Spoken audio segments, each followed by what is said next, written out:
अस्सलाम वालेकुम, Neza advice channel में वेलकम। आज की वीडियो में मैं आपको सरफराज नेम के मायने बताऊंगी। सरफराज बहुत ही खूबसूरत नेम है और ये अरेबिक मुस्लिम बॉय नेम है।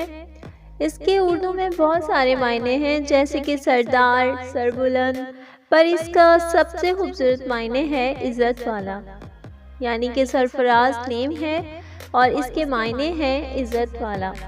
सो मिलते हैं नेक्स्ट वीडियो में। अपने या किसी भी नेम के मीनिंग जानने के लिए कमेंट्स कर दें और सपोर्ट करने का शुक्रिया। Thanks for watching. अल्लाह हाफिज़।